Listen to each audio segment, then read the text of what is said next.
मंगल जी आप जैसे समझ रही हो वैसा कुछ नहीं है।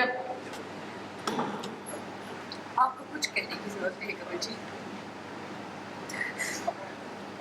देखिए प्लीज आप मेरी बात सुनिए मंगल जी।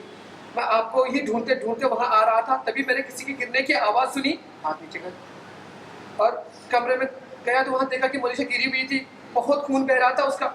मैंने बस उसकी मदद की, उसकी पट्टी कर दी और आपको आवाज लगा था। उससे पहले मुझे कुछ समझ में नहीं आया, आई एम सॉरी, पर अचानक हुआ ये सब। मुझे मुझे आप गलत मत समझिए प्लीज, ट्रस्ट मी, मैंने कुछ गलत नहीं किया है, मेरा यकीन कीजिए आप मंगल जी। आपको कोई सफाई देने की जरूरत नहीं कमल जी, रहने दीजिए आप। नहीं मंगल जी, मैं साफ साफ बताना चाहता हूँ आपको।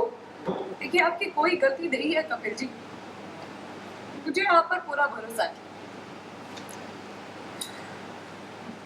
मानती हूँ मैं कि आप मोनिशा जी की मदद करने ही गए थे, लेकिन ये देखकर मैं अंदर से हिल गई, क्योंकि क्योंकि शादी के 15 साल मैंने ऐसे ही कुछ देखा है। अक्षत के पापा और सौम्य ने जो मेरे साथ किया, ये देखकर वो सारे जख्म मेरे अंदर ताजा हो गए।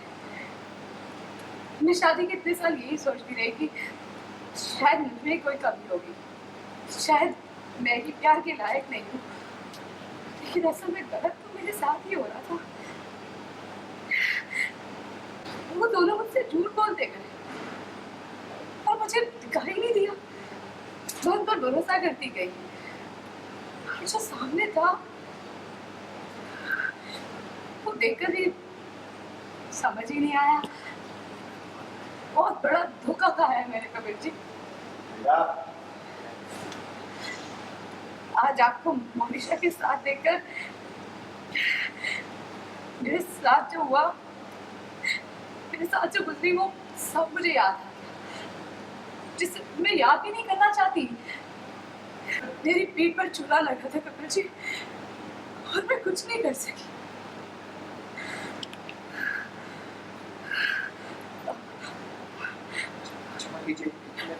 क्षमा कर दीजिएगा मुझे कपिल जी, मैंने जरा सहम गई थी।